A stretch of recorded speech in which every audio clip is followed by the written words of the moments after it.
Episode start అవగానే మొత్తానికైతే ఇక యామిని అయితే రాజ్ని ఇక పూర్తిగా మార్చేయడం కోసం ఇక ఫేక్గా ఒక స్కూల్కి తీసుకుని వెళ్ళి తన చిన్నప్పుడు జరిగిన సంగతులన్నీ గుర్తు చేసేలాగా నాటకం ఆడుతూ ఉంటుంది. కావ్య యామినిని ఫాలో అవుతూ ఇక ఆయనని ఏదో చెయ్యాలనుకుంటుంది. ఈ అమ్మాయి అసలు ఈ అమ్మాయి ఎవరు, ఇక ఈయనని ఎందుకు మోసం చేస్తుంది అని చెప్పి బాధతో ఇంకా ఎక్కడికి తీసుకొని వెళ్తుందా అని చెప్పి ఫాలో అవ్వగానే ఇక ఒక ఇద్దరు భార్యాభర్తలు చనిపోయిన సమాధుల దగ్గరకు తీసుకుని వెళ్ళి బాబా మీ తల్లిదండ్రులు అని చెప్పి ఇక చెప్పడంతో రాజ్ ఒక్కసారిగా బాధపడుతూ అంటే ఈ లోకంలో నాకంటూ ఎవరు లేరయ్యామని అనగానే ఇక దూరం నుంచి కావ్య వింటూ ఉంటుంది.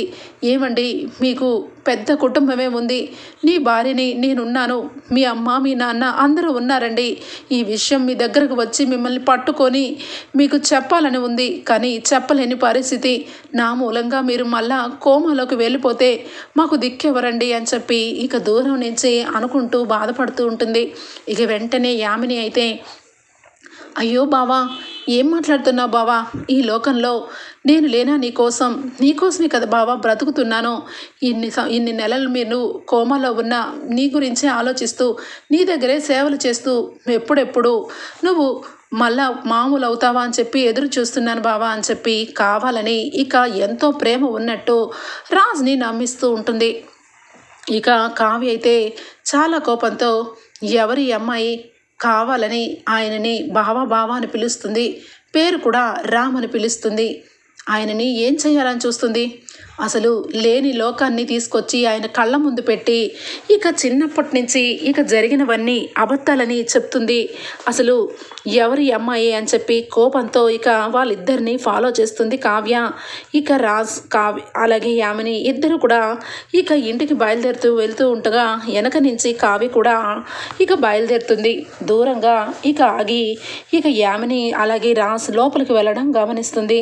రాజ్ వెంటనే యామిని ఈరోజు నాకు ఎందుకో చాలా నీరసంగా ఉంది, చాలా టైర్డ్గా ఉంది, నేను వెళ్ళి రెస్ట్ తీసుకుంటాను యామిని అనగానే అయ్యో బావా వెళ్ళి రెస్ట్ తీసుకో, ఎక్కువ ఆలోచించద్దు, ఎప్పుడైనా జీవితంలో నాకు నువ్వే తప్ప ఎవరూ అవసరం లేదు బావా వెళ్ళు అనగానే ఇక రాజు లోపలికి వెళ్ళిపోతాడు. ఇక వెంటనే దూరం నుంచి కావ్య కారు ఆఫ్ చేసుకొని ఇక ఎవరూ లేరు, ఇప్పుడు వెళ్ళాలి లోపలికి, ఆయనని చూడాలి అని చెప్పి లోపలికి వెళ్ళబోతూ ఉంటే ఇక గేటు దగ్గర అడ్డు కాస్తుంది ఇక యామిని అయితే ఎవరు మీరు లోపలికి వస్తున్నారు, ఎవరు కావాలి అని చెప్పనగానే నేను ఎవరి కోసం వచ్చానో నేను ఎవరినో నీకు తెలీదా అని చెప్పి అడుగుతుంది. అవును మొన్న హాస్పిటల్లో కళ్ళు తిరిగి పడిపోయావని మా బావ చెప్పాడు, కొంపతీసి ఆవిడైనా మీరు అనగానే కళ్ళు తిరిగిపోయి పడిపోయింది నేనే, కానీ ఆయన నాకేమవుతారో నీకు తెలీదా అనగానే నీకు ఆయన ఏమవుతారు, ఆయన నా బావ, అయినా నువ్వెవరివి ఏదో అవుతారంటున్నావు అని చెప్పనగానే ఎందుకు అబద్ధాలు చెప్తున్నావు ఆయనకి, ఆయన చుట్టూ ఉండి కావాలని ప్రతి ఒక్కటి కూడా అబద్ధాలు చెప్తా ఆయన ఎందుకు నమ్మిస్తున్నావు, ఆయనకి కుటుంబం లేరా, తల్లిదండ్రులు చనిపోయారా, ఆయన తల్లిదండ్రులు మా అత్తయ్య మామయ్య అందరూ ఉన్నారు, ఆయన కట్టుకున్న భార్య నేను, ఎందుకు ఆయన్ని ఇలా నమ్మిస్తున్నావు, నీ దగ్గర ఎందుకు పెట్టుకున్నావు, ఆయన జీవితంలో ఎప్పుడు కూడా నీ మొహం కూడా చూసి ఉండరు, అలాంటిది ఆయనని ఏం చెప్పి ఇక్కడ పెట్టుకున్నావు అని చెప్పి అడుగుతుంది ఇక కావ్య అయితే. ఇక వెంటనే అంటే నన్ను మా బావని ఫాలో అవ్వకుంటూ వచ్చావా అని చెప్పి అనగానే అవును ఫాలో అవ్వకుంటూనే వచ్చాను, ఆయన నా మెడలో 3 ముళ్ళు వేసిన నా భర్త, ఆయన ఇక్కడ ఎందుకుంటున్నారు, అసలు నువ్వు ఆయనకి ఏమవుతావని అని చెప్పి కావ్య అనగానే ఏం మాట్లాడుతున్నారు మీరు జాగ్రత్తగా మాట్లాడండి, ఆయన మీకు తాళిబొట్టు కట్టిన భర్త ఏంటి, ఆయన నా బావ రామ్, ఆయన నన్ను పెళ్లి చేసుకోబోయే భర్త అనగానే ఇవన్నీ నేను నమ్మను, ఆయన నిన్ను పెళ్లి చేసుకోవడం ఏంటి, ఆయనకి ముందు పెళ్ళయింది, ఆయన భార్యని నేను, తప్పుకో లోపలికి వెళ్ళి ఆయనతో మాట్లాడాలి అనగానే ఇదిగో నీ పేరేంటో నాకు తెలీదు, కానీ ఒక విషయం మాత్రం గుర్తుపెట్టుకో, మా బావకి యాక్సిడెంట్ అయ్యి 6 నెలల క్రితం కోమాలోంచి బయటపడ్డాడు, 6 నెలలు కోమాలో ఉన్నాడు, ఇప్పుడు ప్రశాంతంగా మా బావ నార్మల్ పొజిషన్కి రావాలని నేను ఎన్నో దేవుళ్ళకి దండం పెట్టుకుంటూ ఉన్నాను, అలాంటిది నీ భర్త అని చెప్పి నువ్వు ఎలా వస్తావు అని చెప్పి అంటే ఉంటే ఇంతలోనే యామిని వాళ్ళ అమ్మ నాన్న వస్తారు. ఏమైంది బేబీ, ఎవరు ఆవిడ అనగానే ఇక ఒక్కసారిగా ఇక ఇద్దరు కూడా కావ్య వంక చూస్తారు. రాజ్ భార్యని అర్థమవుతుంది. ఇక వెంటనే స్టన్ అయిపోయి చూస్తూ ఉంటే, మీరు ఎవరో నాకు తెలీదు, నా భర్తని మీ అమ్మాయి ఇక్కడ ఎందుకు పెట్టుకుంది? ఇంకొక విషయం, నా భర్తకి తల్లిదండ్రులు అందరూ ఉన్నా కూడా లేరని ఇద్దరు సమాధులను తీసుకొచ్చి ఎందుకు చూపిస్తుంది? అసలు మీరు చేసే పనులన్నీ కూడా ఎందుకు ఈ రకంగా చేస్తున్నారు అని చెప్పి ఇక కావ్య గట్టిగా అడగగానే, ఏమ్మా ఏం మాట్లాడుతున్నావు? మా అమ్మాయి నీ భర్తని ఎందుకు పెళ్లి చేసుకుంటుంది? వాడు మా మేనల్లుడు. మా మేనల్లుడికి త్వరలో పెళ్ళి. నువ్వు ఏదో పొరబడి ఇటు వచ్చినట్టున్నావు. నీ భర్త కాదమ్మా అని చెప్పి అనగానే, నా భర్తే, ఆయన నా భర్తే. ఆయనతో నేను వెళ్ళి మాట్లాడతాను, ఆయనని మొత్తం కూడా నిజాలు చెప్తాను అనగానే ఇక వెంటనే యామిని, ఆగు, ఏం చెప్తావు? నేను నీ భార్యని అని చెప్తావా? చెప్పి ఆయన్ని బాధ పెడతావా? నా బావ ఏ రోజు కూడా నీ భర్త కాడు. కావాలంటే చూడు, నా బావకి నాకు ఎంగేజ్మెంట్ అయ్యింది. ఆ తర్వాత కోమాలోకి వెళ్ళిపోయాడు. నువ్వు చెప్పేదంతా కూడా నువ్వు ఎక్కడ చెప్పినా నమ్ముతారేమో, నేనైతే నమ్మను. అతను నీ భర్త కాదు, నా బావ అని చెప్పి ఇక గట్టిగా మాట్లాడి అక్కడి నుంచి కావ్యని వెళ్ళిపోమని డోర్ వేసేస్తుంది. ఇక వెంటనే కావ్య అయితే, చూడు, నీ పేరు యామిని అని నాకు ఇప్పుడు అర్థమైంది. ఇప్పుడు వరకు నేను నీ గురించి చాలా తక్కువగా ఆలోచించాను. కానీ నువ్వు ఎప్పుడైతే ఎంగేజ్మెంట్ కూడా అయ్యిందని నా భర్తని నీ వల్ల వేసుకోవాలని చూస్తున్నావని ఇప్పుడు అర్థమైంది. త్వరలో నేను ఆయనకి గతం గుర్తుకొచ్చేలాగా చేస్తాను. ఆయన నా భర్త రాజ్ అని ప్రూవ్ చేస్తాను అనగానే, వెళ్ళు, ఏం చేసినా నా రామ్ని నీ భర్త కానే కాడు అని చెప్పి ఇక అక్కడి నుంచి లోపలికి వెళ్ళిపోతుంది కావ్య. ఇక వెంటనే లోపలికి వెళ్ళాలి, దౌర్జన్యంగా ఆయనకి వెళ్ళి నా మాటలు చెప్పాలి, కానీ చెప్పలేను.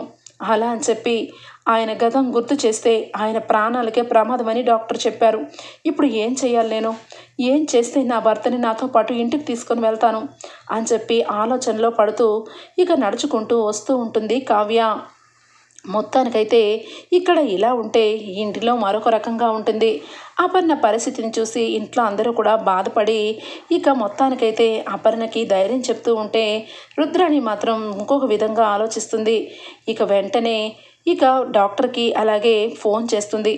ఇక ఇంటి ముందు ఒక్కసారిగా జీప్లోంచి డాక్టరు, ఇద్దరు నర్సులు, మొత్తం ముగ్గురు మనుషులు అయితే దిగి లోపలికి వచ్చి పేషెంట్ ఎక్కడా అని చెప్పి వెతుకుతూ ఉంటే అందరూ ఆశ్చర్యపోతారు. ఎవరు మీరు? ఇక్కడ ఎవరు పేషెంట్ లేరే అని చెప్పి స్వప్న అంటూ ఉంటే ఇక వెంటనే ఇందిరాదేవి, అవును, ఇక్కడ ఎవరున్నారు పేషెంట్ అనగానే, అసలు ఇక్కడికి మీరు ఎందుకు వచ్చారు? మీకు ఎవరు రమ్మని ఫోన్ చేశారు అనగానే, ఇక్కడి నుంచే మాకు కాల్ వచ్చింది, ఇక్కడ పేషెంట్ ఉన్నారని మాకు కాల్ వచ్చింది అని చెప్పి అంటూ ఉంటే ఇక అప్పుడే రుద్రాణి మెట్ల మీద నుంచి దిగి, నేనే ఫోన్ చేశాను వాళ్ళని, నేనే రమ్మన్నాను. ఆ కావ్య పిచ్చి పట్టి ఇంట్లో వాళ్ళందరినీ బాధ పెడుతుంది. తనకి ట్రీట్మెంట్ ఇప్పించమని నేను చాలాసార్లు చెప్పాను, కానీ మీరు ఎవరూ పట్టించుకోలేదు. అందుకే ఈరోజు స్వయంగా నేనే కాల్ చేశాను. తనని తీసుకుని వెళ్ళి ట్రీట్మెంట్ ఇస్తే తను సెట్ అయిపోతుంది. అప్పుడు అపోహలు మారి ఆలోచన వచ్చి ఇక భూమి మీద నుంచోగలుగుతుంది. లేదంటే రోజుకో రకంగా ఇంట్లోని మార్చేస్తుంది. ఇక అపర్ణ వదిన పరిస్థితి రోజు రోజుకి ఘోరం అయిపోతుంది. ఎంతైనా చనిపోయిన వాళ్ళకి కరెక్ట్గా కార్యక్రమాలు చేయాలి. ఆ కార్యక్రమాలు చేయకపోతే ఏదో ఒకటి ఇలాగే జరుగుతూ ఉంటుంది. అందుకే కావ్య కోసమే పిలిపించాను అని చెప్పి రుద్రాణి అంటుంది. ఒక్కసారిగా అందరూ స్టన్ అయిపోతారు. రుద్రాణి, ఏం మాట్లాడుతున్నావు? కావ్య గురించి పిచ్చి పిచ్చిగా మాట్లాడావంటే ఊరుకోను అని చెప్పి ఇక ఇందిరాదేవి అనగానే, చూడమ్మా, నేనేమి పిచ్చి పిచ్చిగా మాట్లాడలేదు, కావ్య పరిస్థితి చూసే మాట్లాడుతున్నాను. రాజ్ గురించి కావ్య చాలా పిచ్చి ఆలోచన చేస్తుంది. చచ్చిపోయిన మనిషి బ్రతికొస్తాడని, ఇక బ్రతికే ఉన్నాడని చెప్తుంది. అదంతా కూడా పిచ్చి పట్టిన వాళ్ళే ఆ రకంగా చేస్తారు. అంతెందుకు, నిన్న మీ అందరి ముందు నన్ను చంపేసేది. నేను రాజ్ ఫోటోకి దీపం పెట్టడం ఆలస్యం, నన్ను చంపి పాడేస్తానంది. అంటే ఏంటి? ఎప్పుడూ లేని ఆవేశం, ఎప్పుడూ లేని కోపం కావ్యలో మీరందరూ చూడలేదా? ఆ ప్రవర్తన అంతా మంచి వాళ్ళు చేసే ప్రవర్తనేనా? అందుకే కావ్యని పిచ్చి ఆసుపత్రిలో జాయిన్ చేసి ట్రీట్మెంట్ ఇప్పించాలనుకుంటున్నాను. ఈ విషయంలో మీరు ఎంతమంది అడ్డొచ్చినా పిచ్చి వాళ్ళని పిచ్చి ఆసుపత్రికే పంపిస్తారమ్మా అనగానే ఇక వెంటనే ఆ టైంలో కావ్య వస్తుంది. ఆగండి అని చెప్పి గట్టిగా మాట్లాడుతుంది. ఒక్కసారిగా అందరూ కూడా కావ్య వంక చూస్తారు. ఏంటి, ఎవరి కోసం మాట్లాడుతున్నారు? నేను నిన్ననే చెప్పాను, నా భర్త విషయంలో నా విషయంలో జోక్యం చేసుకోవద్దని, ఇప్పుడు కూడా కావాలని నన్ను అందరి ముందు పిచ్చిదాన్ని చేసి నన్ను బయటికి పంపించేస్తే ఈ ఆస్తి మొత్తం మీకు దక్కుతుందనా అని చెప్పి కావ్య అంటుంది. ఒక్కసారిగా స్టన్ అయిపోతుంది రుద్రాణి. ఏ ఏ ఏం మాట్లాడుతున్నావు? నేను అంతలా ఆలోచించానా? నీ బాగు కోసమే ఆలోచించాను. భూమి మీద లేని రాజ్ ఉన్నాడు బ్రతికున్నాడని చెప్పి వాదిస్తూ ఇంట్లో అందరినీ బాధ పెడుతున్నావు. అందుకే నీకు ట్రీట్మెంట్ ఇప్పించాలి, నువ్వు మనుషుల్లో జమ అవ్వాలి. అందుకే నీకు ట్రీట్మెంట్ ఇప్పించడానికి డాక్టర్ని పంపించాను. తీసుకొని వెళ్ళండి, ఆ అమ్మాయి పేషెంట్ అనగానే ఇక ఒక్కసారిగా దగ్గరికి రాబోతున్న డాక్టర్ని చేతులు పట్టుకుంటుంది కావ్య. ఒక్కసారిగా చూస్తూ ఉంటే, ఏంటి నన్ను తీసుకొని వెళ్ళాలని వచ్చారా? అసలు నాకెందుకు ట్రీట్మెంటు? నువ్వు కరెక్ట్గా డాక్టర్వేనా? కావాలంటే నీ కోటు మీద ఉన్న పేరు రివర్స్ అయింది, అది సరి చేసుకో అని చెప్పి కావ్య అంటుంది. ఇక ఒక్కసారిగా ఆ మనిషి ఏమీ మాట్లాడలేడు. అదేంటి మేడం పిచ్చి అన్నారు, ఇక్కడ చూస్తే ఎవరు పిచ్చి వాళ్ళ కనిపించట్లేదే అనగానే, పిచ్చి వాళ్ళు ఎవరు ఉండరు, ఎందుకంటే ఇక్కడ ఎవరికి కూడా పిచ్చి పట్టలేదు కాబట్టి. కానీ ఖచ్చితంగా మీ అవసరం రాబోతుంది, ఇప్పుడు కాదు, ఒక నెల రోజుల తర్వాత. ఆ తర్వాత స్వయంగా నేనే ఫోన్ చేస్తాను. పిచ్చి ఎవరికి పట్టిందో వాళ్ళని తీసుకుని వెళ్ళి ట్రీట్మెంట్ ఇద్దరు కానీ, అప్పుడు వరకు మర్యాదగా ఇల్లు దాటి వెళ్ళండి అని చెప్పి అంటుంది కావ్య.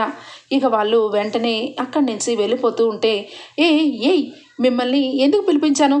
ఈవిడే పేషెంట్ అనగానే ఇక కావ్య అయితే ఒక్క దెబ్బ చెంప మీద చెల్లుమని కొడుతుంది రుద్రానికి. ఇక ఒక్కసారిగా స్టన్ అయిపోయి చూస్తూ ఉంటుంది. చెప్పాను కదా, నెల రోజుల తర్వాత వాళ్ళు ఇక్కడే ఉంటారు. అప్పుడు పిచ్చి పట్టింది నీకా నాకా ఎవరికి అన్నది తెలుసుకొని వాళ్ళు ట్రీట్మెంట్ ఇస్తారు. అప్పుడు వరకు నోరు మూసుకొని పడుండండి అనగానే ఇక దెబ్బకి వాళ్ళు వెళ్ళిపోతారు. ఇక వెంటనే ఇందిరాదేవి, అపర్ణ అందరూ కూడా, అమ్మ కావ్య ఏంటమ్మా ఈ పిచ్చి ఆవేశం, ఎందుకమ్మా ఈ రకంగా కోపం నీకు అనగానే, అమ్మమ్మ మీరు కూడా చివరాఖరికి నన్ను పిచ్చిదాన్ని చేసేస్తున్నారా అనగానే, అయ్యో కావ్య అలా కాదమ్మా, నువ్వు మనిషిగా ఆలోచిస్తున్నావు కానీ మానవత్వం లేకుండా ఆలోచిస్తుంది ఈ రుద్రాని, అందుకే నీకు కోపం వస్తుంది, నాకు అర్థమైంది అనగానే, ఏంటి ఈరోజు కూడా మరొక కట్టుకథ అల్లడానికి వచ్చావా? రాజు బ్రతికే ఉన్నాడని చెప్పి మళ్ళీ అందరినీ ఎలా నమ్మిద్దాం అనుకుంటున్నావు? ఈసారి నీ పప్పులేం ఉడకం అనగానే, ఇప్పుడు కూడా అదే మాట చెప్తున్నాను, నా భర్త బ్రతికే ఉన్నాడు, నా భర్తని నేను ఖచ్చితంగా మీ అందరి ముందు నుంచో పెడతాను అనగానే, అవునా నీ భర్త బ్రతికే ఉంటే ఎక్కడా ఏమోలున్నాడు? పోనీ నువ్వు నుంచో పెట్టకపోయినా మేమన్నా వెళ్ళి రాజుని తీసుకొని వస్తాం, చెప్పు రాజు ఎక్కడున్నాడు అనగానే, చూడండి రుద్రాణి గారు, ఇప్పుడే మీ చెంప పగిలింది, ఇంకా ఎక్కువ మాట్లాడితే రెండో చెంప కూడా పగులుతుంది. అత్తయ్య, అమ్మమ్మ, మామయ్య గారు మీరందరూ కూడా నా గురించి బాధపడుతున్నారని నాకు అర్థమైంది. నేనేదో కావాలని లేని మనిషిని ఉన్నాడని ఊహించుకుంటూ మిమ్మల్ని అందరినీ బాధ పెడుతున్నానని మీరు అనుకుంటున్నారు, కానీ కరెక్ట్ కాదు మావయ్య. నా భర్త గురించి నాకు తెలీదా? నా భర్త స్పర్శ నాకు తెలీదా? నా భర్తని కళ్ళారా చూసుకొని వచ్చిన నా మనసుకు తెలీదా? ఈ రుద్రాణి గారే కాదు, మీ అందరికీ చెప్తున్నాను, నా భర్తని కరెక్ట్గా నెల రోజుల లోపల ఇదే ఇంటిలో ఇదే ప్లేస్లో నుంచో పెడతాను. అప్పుడు వరకు నాకు కాస్త టైం ఇవ్వండి. అప్పటి వరకు దయచేసి నా భర్త చనిపోయాడని అనుకోవద్దు, మీకు దండం పెడతాను అని చెప్పి ఇక ఏడుస్తూ చెప్తుంది కావ్య.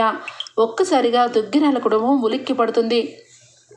అపర్ణ, ఇందిరాదేవి అందరూ కూడా ఆశలతో కావ్య వంక చూస్తూ ఉంటే రుద్రాణి ఇక డౌట్ఫుల్గా చూస్తూ, ఏమైంది, నెల రోజుల లోపల తీసుకొని వస్తుందా?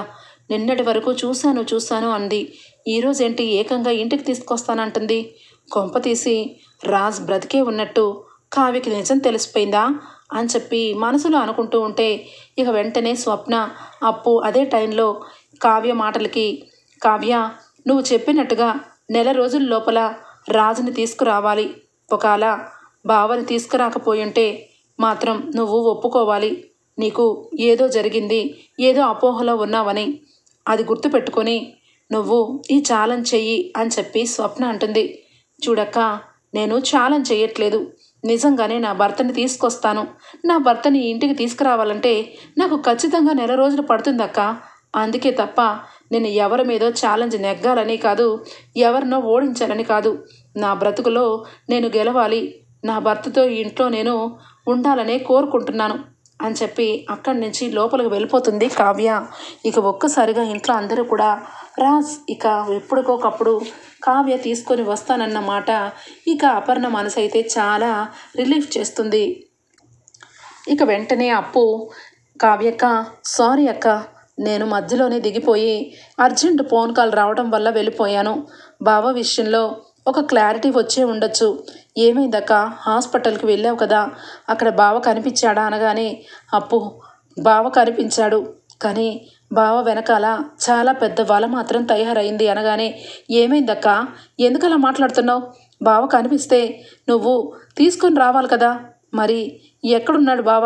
పోనీ నేను రానా అనగానే లేదే అప్పు, బావ బ్రతికే ఉన్నాడన్నమాట ఎంత నిజమో, బావ ఇప్పుడు చాలా ప్రాబ్లమ్స్లో ఉన్నాడన్నమాట కూడా అదే నిజం. బావకి తల మీద బాగా గాయం తగిలి నన్ను గుర్తుపట్టలేని స్థితిలో ఉన్నారు. అందుకే నన్ను హాస్పిటల్లో జాయిన్ చేసి అక్కడి నుంచి ఆయన వెళ్ళిపోయారు. ఈరోజు ఆయన వెనకాల ఎంత పెద్ద కుట్ర జరుగుతుందో నేను తెలుసుకొనే వచ్చానే అనగానే అప్పు ఒక్కసారిగా ఏం మాట్లాడుతున్నావు అక్క, నిజం చెప్పు.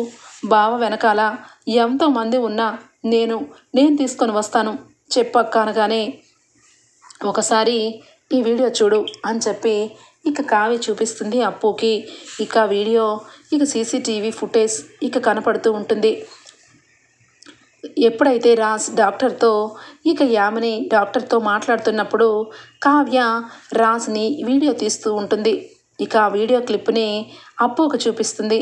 చూసావు కదా అప్పు, ఇంట్లో అందరూ నన్ను పిచ్చిదానిలాగా నేను లేని మనిషిని ఉన్నట్టు ఊహించుకుంటున్నానని అనుకుంటున్నారు, కానీ నా భర్త బ్రతికే ఉన్నాడు, మీ బావ బ్రతికే ఉన్నాడు చూడు అనగానే ఒక్కసారిగా అప్పు చూసి చాలా ఆనందపడుతుంది. అక్క సారీ అక్క, నేను నిన్ను బాధ పెట్టాను. వాళ్ళెవరో ఏదో చెప్పారని బావని ఏదో యానిమల్ తినేసిందని అపోహపడ్డాను, కానీ నన్ను క్షమించక్క. ఈరోజు నీకు ఒట్టేసి చెప్తున్నాను, త్వరలోనే బావని ఇంటికి తీసుకురావడం కోసం నా వంతు సహాయం నేను చేస్తాను. ఎవరక్క ఆడది బావని ఇక బావ అంటుంది, అలాగే బావ పేరు రామ్ అంటుంది. అసలు ఆ వ్యక్తి బావకి ఎలా పరిచయం అనగానే ఎలా పరిచయమో ఇప్పుడే తెలుసుకుంటాను. అసలు జరిగిన విషయాన్ని మొత్తం కూడా బావకి చెప్పాలనే వెళ్ళాను, కానీ ఆయన నా మాటలు విని గతం గుర్తు తెచ్చుకోవడానికి ట్రై చేస్తే ఇక ఆయన ప్రాణాలకే ముప్పని డాక్టర్ చెప్పడంతో నేను ఆగిపోయినప్పుడు నేచురల్గా అతనికి ఆయనంతలో ఆయనకే రావాలి జ్ఞాపకం అని చెప్పారు. నేను ఇప్పుడు ఏం చెయ్యాలో అర్థం కావట్లేదు. బావని తీసుకురావాలని నాకు ఉంది, కానీ ఇప్పుడు వచ్చే పరిస్థితుల్లో ఆయన లేరు. ఆయన రాజు కాదు రాము అని చెప్పి వాళ్ళ దగ్గర 190 ఇక ప్రూఫ్లు ఉన్నాయి. ఇప్పుడు నేనేం చెయ్యాలి అప్పు అనగానే ఇక ఒక్కసారిగా అప్పు అక్క ఇప్పుడు ఏం చేయాలి అంటే కుదరదు. ఖచ్చితంగా బావకి అంత ఘోరంగా తన ఇంట్లో పెట్టుకుని ఆ యామినిని ఏదో ఒకటి చేసి సెల్లో వేస్తాను. బావకి జ్ఞాపకం వచ్చేలాగా చేసి ఇంటికి తీసుకుని వద్దాం పదక్క అనగానే ఆగప్పు, ఆవేశపడకూడదు. ఇలాంటి విషయాల్లో ఆచితూచి ఆలోచించాలి. ముందు బావకి చిన్నప్పటి నుంచి ఇక పరిచయాలు ఉన్న క్లాస్మేట్స్ అలాగే అతని ఫ్రెండ్స్ అందరూ కూడా డైరీలో నెంబర్లతో సహా నోట్ చేసి ఉంటాయి. బావ ఫోను ఇక పగిలిపోవడంతో బావ ఫోన్ కూడా పనిచేయట్లేదు అనగానే అక్క నాకు బావ ఫోన్ ఇవ్వు, నేను ఆ ఫోన్ని బాగు చేయిస్తాను, అందులో ఏదన్నా మనకి విషయం తెలుస్తుందేమో. మీరు ఇక వెళ్ళే ముందు బావతో ఎవరైనా మాట్లాడారా, అసలు బావకి ఎందుకు ఈ పరిస్థితి వచ్చింది అన్నది తెలుసుకోవచ్చు అని చెప్పి ఫోన్ని తీసుకొని వెళ్తుంది. ఇక చిన్నప్పుడు ఫ్రెండ్ అయిన శ్వేత గుర్తుకు వస్తుంది. శ్వేత అవును, ఆయన బెస్ట్ ఫ్రెండు, అన్ని విషయాలు ఖచ్చితంగా తెలిసే ఉంటాయి. ఈ యామిని చిన్నప్పటి నుంచి ఈయనకి తెలిసే ఉండిస్తే ఖచ్చితంగా శ్వేతకు కూడా తెలిసే ఉంటుంది కదా అని చెప్పి ఇక శ్వేత నెంబర్ కోసం ఇక ఫోన్లో పని చేయట్లేదు.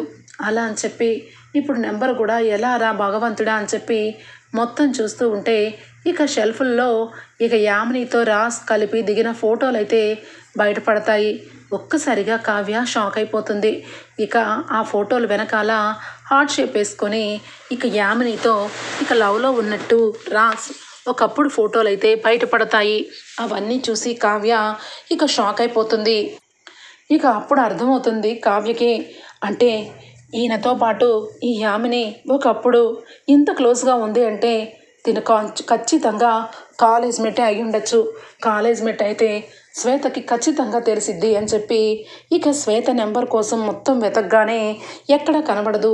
శ్వేత ఎలా కనిపెట్టాలి, ఇప్పుడు శ్వేతని ఏ రకంగా నేను తెలుసుకోవాలి అని చెప్పి అనుకుంటూ ఉండగానే అప్పు ఇక ఒక 2 గంటల తర్వాత అక్క బావ ఫోను పనిచేసింది, నేను వస్తున్నానక్క అని చెప్పి ఫోన్ చేస్తుంది. ఇక వెంటనే అందులో శ్వేత నెంబర్ ఉంటుంది, నాకు పంపించవే అనగానే ఇక వెంటనే అప్పు సరే అక్క నేను వచ్చేసరికి టైం అవుతుంది, ఇంతలో నీకు ఇక కాంటాక్ట్స్ నెంబర్లన్నీ కూడా ప్రింట్ తీసి నీకు పంపిస్తాను, నువ్వు చూసుకొని ఫోన్ చేయక్క అని చెప్పి ఇక అప్పు అయితే ఇక తన పని తను చేసుకుంటుంది. ఇంతలో శ్వేత నెంబరు రాగానే ఇక కావ్య అయితే ఫోన్ చేస్తుంది. ఇక వెంటనే శ్వేత వెంటనే సారీ కావ్య, రాజ్ విషయం తెలిసింది, చాలా బాధపడ్డాను, ఆఫీస్కి ఫోన్ చేశాను, నాకు చాలా బాధ అనిపిస్తుంది, ఐఎమ్ సారీ అనగానే లేదు శ్వేత మీ ఫ్రెండు బ్రతికే ఉన్నాడు, మీ ఫ్రెండు ఇక ఆల్రెడీ ప్రాణాలతోనే ఉన్నాడు అనగానే అవునా, రాజ్ బ్రతికే ఉన్నాడా, చాలా గుడ్ న్యూస్ చెప్పావు, చాలా బాధపడ్డాను, రాజ్ ఇక నిజంగా మన కళ్ళందరికీ దూరం అయిపోయాడని చాలా ఫీల్ అయ్యాను, రాజ్ బ్రతికే ఉంటే నాకు ఫోన్ ఇప్పుడు చేయడం ఏంటి, రాజ్తో మాట్లాడతాను, ఫోన్ ఇవ్వు అనగానే శ్వేత ఆయన ఇక్కడ లేరు, ఆయన ఒక వలలో చిక్కుకున్నారు, నువ్వు చెప్పు, నిజం చెప్పు, నీతో పాటు మీ ఫ్రెండ్ సర్కిల్ అంతా కూడా నీకు తెలుసు కదా, ఆయన ఫ్రెండ్స్ అందరూ తెలుసు కదా, నీతో పాటు చదువుకున్న అమ్మాయిల్లో యామినికి ఆయనకి ఉన్న సంబంధం ఏంటి అనగానే ఇక శ్వేత ఒక్కసారిగా షాక్ అయ్యి నిజాలన్నీ చెప్తుంది. శ్వేత యామిని ఎలాంటిదో, రాజ్ని ఏ రకంగా టార్చర్ పెట్టిందో, తను ఒక సైకోనని మొత్తం బయట పెడుతుంది. ఇక అప్పుడు అర్థమవుతుంది కావ్యకి, అంటే ఖచ్చితంగా ఆయన విషయంలో ఈ అమ్మాయి చాలా ప్రెజర్ పెట్టిందని ఇప్పుడు అర్థమవుతుంది.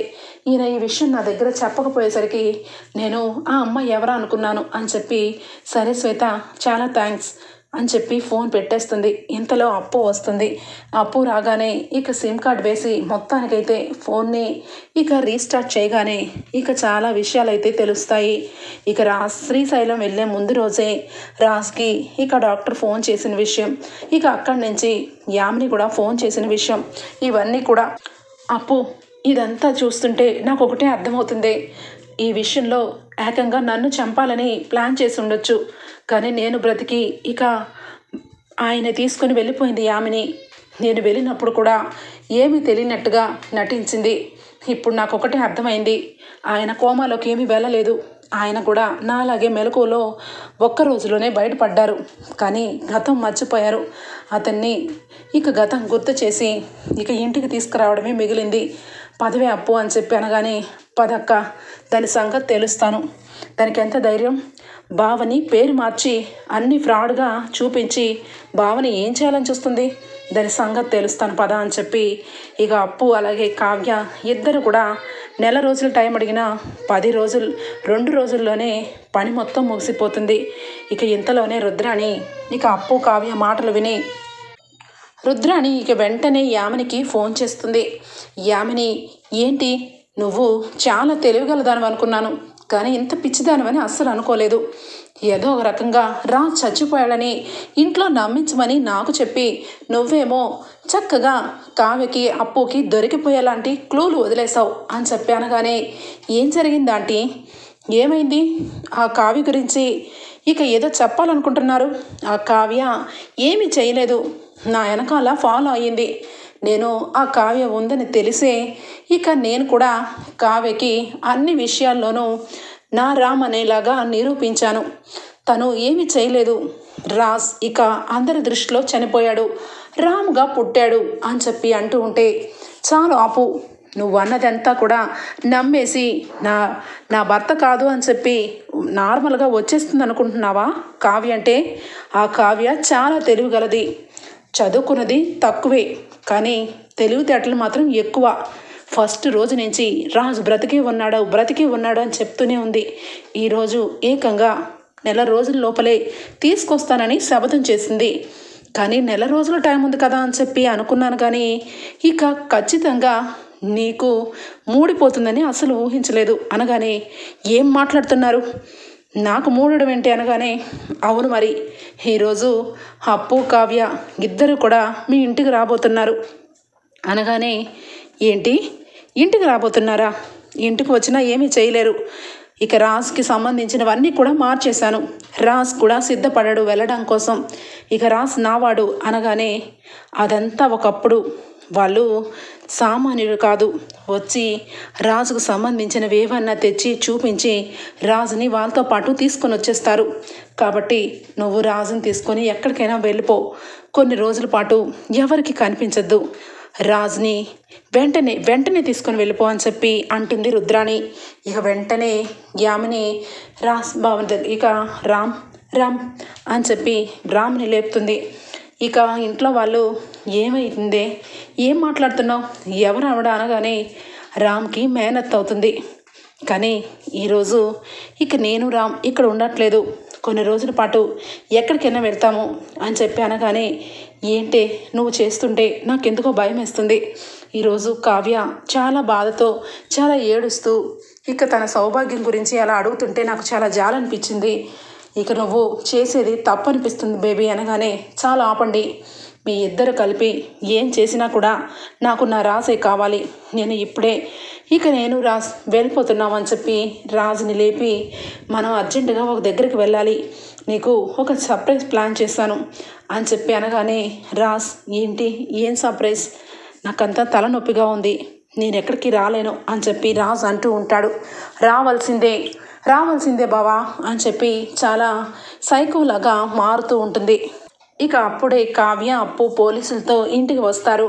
ఎక్కడికి తీసుకెళ్తున్నావు ఆయన్ని, ఆయన నా భర్త, ఏమండి అని చెప్పి కావ్య దగ్గరికి వెళ్ళగానే రాజ్ కావ్య గొంతు చూసి ఏమండి అన్న మాట విని ఒక్కసారిగా చూస్తూ ఉండిపోతాడు. ఏమండి, నేనండి మీ కళావతిని, మీకు యాక్సిడెంట్ అయ్యి గతం మర్చిపోయారు, కానీ ఈ ఆడది అది అడ్డు పెట్టుకొని మిమ్మల్ని నిలువున ముంచేయడం కోసం నాటకం ఆడుతుంది, కాదని చెప్పగలరా, ఆ యామినికి సొంత తల్లిదండ్రులేగా మీరు, చెప్పండి, ఇప్పుడు ఇంత జరిగింది కాబట్టి నిజం చెప్పండి అనగానే, అవును బాబు, మేము నిజానికి యామిని తల్లిదండ్రులమే, కానీ నీకు ఏమీ కాము, నిజానికి యామినికి నీకు పరిచయం ఉంది, ఆ పరిచయాన్ని అడ్డు పెట్టుకొని ఈ రకంగా ఇదంతా క్రియేట్ చేసింది, మా బేబీ చాలా మంచిదే, కానీ నీ విషయంలో మాత్రం అన్ని అబద్ధాలే చెప్పింది అని చెప్పి మొత్తానికి యామిని తల్లిదండ్రులు కూడా నిజం చెప్పేస్తారు. ఇదంతా విన్న రాజ్ ఒక్కసారిగా షాక్ అవుతాడు. నాకేమీ అర్థం కావట్లేదు, నేను యామిని నమ్మాలా లేదంటే ఈ కళావతిని నమ్మాలా, నా లైఫ్ ఎటు వెళ్తుంది, నాకేమీ అర్థం కావట్లేదు అని చెప్పి ఇక గట్టిగా అరుస్తాడు. ఇక మాటలకి అప్పు, బావా నువ్వు స్ట్రెస్ ఫీల్ అవ్వద్దు, నువ్వు ఈ యామిని విషయాన్ని అస్సలు నమ్మద్దు, నీ తల్లిదండ్రులు అందరూ బ్రతికి ఉన్నారు బావా, కావాలని అబద్ధాలు చెప్పింది, కావాలంటే ఇంటికి రా చూపిస్తాము, నీకు గతం మొత్తం గుర్తుకు వస్తుంది అనగానే ఇక రాజ్ అయితే కావ్య వాళ్ళతో పాటు వెళ్తూ ఉంటాడు. ఇక యామిని అయితే వెళ్ళొద్దు రాజ్, వెళ్ళొద్దు అనగానే, అదేంటి నా పేరు రామ్ అన్నావు కదా, రాజుని పిలుస్తున్నావేంటి అనగానే ఇక వెంటనే సైలెంట్ అయిపోతుంది. చెప్పు యామిని చెప్పు, నా పేరు రామ్ అంటున్నావు కదా అనగానే, ఏం చెప్తుంది బావా, అది కావాలని నీ పేరుతో సహా మొత్తం మార్చేసింది, నీకు గతం గుర్తు రావాలి అంటే ఖచ్చితంగా న్యాచురల్గానే రావాలి, అందుకే నిన్ను ఇంటికి రమ్మంటున్నాం, రా బావా అని చెప్పి ఇక అప్పు అలాగే కావ్య ఇద్దరు కూడా రాజ్ని కారులో ఎక్కించుకొని ఇంటికి తీసుకొని వెళ్తారు. ఇంటికి వెళ్ళగానే ఇక మొత్తానికి అన్నీ చూసి ఒక రకంగా గేటు దగ్గర నుంచే రాజ్కి గతం గుర్తుకొస్తూ ఉంటుంది. రాజ్ వాకింగ్ చేసిన ప్లేసు, రాజ్ ఇక ఉయ్యాల్లో కూర్చొని కాఫీ తాగినవి, ఇక అక్కడ అన్నీ కూడా గుర్తుకొస్తూ ఉంటే వెంటనే అపర్ణ, ఇందిరాదేవి అందరూ కూడా రాజ్ని ఆ రకంగా చూసి షాక్ అయిపోతారు. నన్న రాజ్ అని చెప్పి అపర్ణ, ఇందిరాదేవి అందరూ కూడా రాజ్ని దగ్గర తీసుకుంటారు. ఎప్పుడైతే ఇంట్లో అందరూ కూడా రాజ్ దగ్గరికి వచ్చి అందరూ కూడా ఎమోషనల్ అయిపోతూ ఉంటే రాజ్కి ఏమీ అర్థం కాదు. కళావతి నాకేమీ అర్థం కావట్లేదు, నిజానికి నాకేమీ గుర్తుకు రావట్లేదు అని చెప్పి లోపలికి అడుగు పెట్టగానే ఒక్కసారిగా ఇంట్లో అందరినీ చూసి దెబ్బకి కళ్ళు తిరిగి పడిపోతాడు రాజ్. ఇక వెంటనే కొంచెం సేపు అయినాక రాజ్కి గతం మొత్తం కూడా గుర్తుకు వస్తుంది. కళావతి, కళావతి, నన్ను వదిలిపెట్టి ఎక్కడికి వెళ్ళకు కళావతి అని చెప్పి కలలో అనుకుంటూ ఒక్కసారిగా యాక్సిడెంట్ గుర్తుకొచ్చి దెబ్బకి కూర్చుంటాడు రాజ్. అయితే అందరూ చూసి రాజుని చూసి చాలా సంతోషపడతారు. ఇక రాజు ఇంటికి రావడంతో అందరూ హ్యాపీగా ఉంటారు. రుద్రాని మాత్రం ఏమీ మాట్లాడకుండా సైలెంట్గా నుంచొని ఉండగానే ఇంతలో ఒక కుక్కల వ్యాన్ అయితే వస్తుంది. ఏంటి కుక్కల్ని తీసుకెళ్లే బండి వచ్చినట్టుంది అని చెప్పి అందరూ చూస్తూ ఉంటే, స్వప్న, ఇది మా అత్త కోసమే, మా కావి కోసం నువ్వు పిచ్చాసుపత్రి నుంచి డాక్టర్ని పిలిపించావు కదా, నీకు పిచ్చి కంటే కూడా కుక్కలు తీసుకెళ్లే బండిలోనే తీసుకెళ్తే కరెక్ట్ అనిపించింది, అందుకే నీకోసమే. ఈరోజు ఏమంటావు, నా చెల్లితో ఛాలెంజ్ చేసావు కదా రాజు లేడని, ఇప్పుడేమంటావు అనగానే నోటి వెంట మాట రాదు. ఇక వెంటనే ఆ రుద్రాని ఏం మాట్లాడుతుంది, ఇది పెద్ద ఆ యామినితో చేతులు కలిపి నా పసుపు కుంకాలు లాగేసుకుందామని చూసింది, దీనిలాంటి దాన్ని ఏం చెయ్యాలి అని చెప్పి రుద్రాణిని చంప మీద చెల్లుమని కొడుతుంది కావ్య. ఒక్కసారిగా అందరూ షాక్ అవుతారు. అవునత్తయ్య, అవునమ్మమ్మ, ఈ రుద్రాణి సామాన్యురాలు కాదు, ఆయన క్లాస్మేట్ ఒక అమ్మాయిని ప్రేమించాడు. అది మొత్తం తెలుసుకొని ఆ యామినికి సహాయం చేయడం కోసం ఆ యామిని ఈ రుద్రాణి గారు ఆడిన నాటకమే. నిజానికి ఆయన బ్రతికే ఉన్నా చచ్చిపోయారని అందరి ముందు క్రియేట్ చేసి ఆయన్ని యామినికి ఇచ్చి ఈ స్టేట్ దాటించేద్దాం అనుకుంది రుద్రాణి. అనగానే మొత్తానికి ఈ విషయం ఎలా తెలిసిందా అని చెప్పి రుద్రాణి అనుకుంటూ ఉంటే అప్పు వచ్చి, ఆ యామినికి నీకు కనెక్షన్ ఉందని యామిని కాల్ నెంబర్ని మేము ట్రాప్ చేస్తేనే అర్థమైంది. యామిని నువ్వు ఇద్దరు కలిసి ఆడిన నాటకం మొత్తం బయటపడిపోయింది, నడు రుద్రాణి అనగానే ఒక్కసారిగా రుద్రాణి చూస్తూ ఉంటే చంప చెల్లుమని కొడుతుంది అపర్ణ. నా కొడుకుని నన్ను దూరం చేసి ఏం బాముకుందాం అనుకున్నావు, పో మర్యాదగా ఇంట్లో నుంచి అని చెప్పి ఇంట్లో అందరూ నెట్టేస్తారు. అప్పటికే యామినిని పిచ్చాసుపత్రికి పంపించారనే సంగతి అక్కడ పోలీసులు అయితే రుద్రానికి చెప్తారు. నా రాజు అని చెప్పి అమ్మాయి సూసైడ్ చేసుకోబోతుంటే ఒక్కసారిగా పోలీసులు పట్టుకొని తనకి ట్రీట్మెంట్ ఇవ్వాలని తీసుకువెళ్ళారు. నీకు మాత్రం ట్రీట్మెంట్ కాదు, జీవితాంతం జైల్లో చిప్పకూడే పదా అని చెప్పి అప్పు అయితే రుద్రాణిని జీబెక్కిస్తుంది. ఓకే ఫ్రెండ్స్, రాబోయే ఎపిసోడ్స్లో మొత్తానికైతే రుద్రాణిని అలాగే ఈ ఆమెని ఇద్దరిని కూడా దిమ్మ తిరిగే షాక్ ఇస్తుంది Kavya. Okay friends, bye, take care.